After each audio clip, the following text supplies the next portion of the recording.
Series নির্ধারণী তৃতীয় ও শেষ টি-20তে মঙ্গলবার মাঠে নামছে বাংলাদেশ আয়ারল্যান্ড। চট্টগ্রামের বীরশ্রেষ্ঠ শহীদ ফ্লাইট লেফটেন্যান্ট মতিউর রহমান স্টেডিয়ামে ম্যাচটি শুরু হবে দুপুর 2টায়। খেলাটি সরাসরি সম্প্রচার করবে নাগরিক টেলিভিশন। এই ম্যাচ জিতে সিরিজ নিজেদের করে নিতে মরিয়া বাংলাদেশ ও আয়ারল্যান্ড।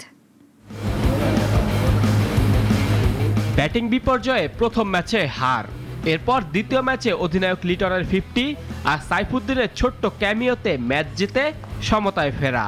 চট্টগ্রামে আয়ারল্যান্ডের বিপক্ষে 3 ম্যাচ সিরিজে ইতিমধ্যে মুদ্রার 2 পিঠই দেখে ফেলেছে বাংলাদেশ দল। মঙ্গলবার সিরিজ নির্ধারণী তৃতীয় ও শেষ টি-20। তার আগে সংবাদ মাধ্যমের সামনে বাংলাদেশ দলের pace bowling coach Shaun Tait. আমাদের চিন্তাভাবনা খুব বেশি জটিল করার প্রয়োজন নেই। আমার মনে হয় আমাদের শুধু ভালো ক্রিকেট খেলা এবং ম্যাচ জেতার দিকে মনোযোগ দেওয়া উচিত। যখনই আপনি কোনো আন্তর্জাতিক ম্যাচ জিতেন, সেখান থেকে কিছু আত্মবিশ্বাস পাবেন। এই সিরিজে প্রথম 2 ম্যাচে স্কোয়াডে ছিলেন না শামীম পাটোয়ারি, দলে নেওয়া হয় মাহিদুল অঙ্কনকে। তবে তৃতীয় ম্যাচে আবারও দলে ফেরানো হয়েছে শামীম পাটোয়ারিকে। দলে থাকার পরও অঙ্কনকে না খেলানোর ব্যাখ্যা কি, এই প্রশ্নের মুখে পড়েছেন টেইট।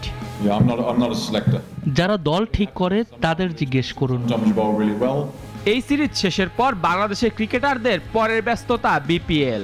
এরপরে শুরু হবে টি-20 বিশ্বকাপ, যেখানে বাংলাদেশের গ্রুপে অন্য সদস্যরা হলো ইংল্যান্ড, ওয়েস্ট ইন্ডিজ, নেপাল ও ইতালি। এই ব্যাপারে টেইটের ভাবনা, প্রতিপক্ষ কারা সেটা আসলে খুব একটা গুরুত্বপূর্ণ নয়। আমাদের ভালো ক্রিকেট খেলতে হবে। আমরা আয়ারল্যান্ড, অস্ট্রেলিয়া বা ওয়েস্ট ইন্ডিজ যার বিপক্ষেই খেলি না কেন, আমাদের শুধু ভালো ক্রিকেট খেলতে হবে।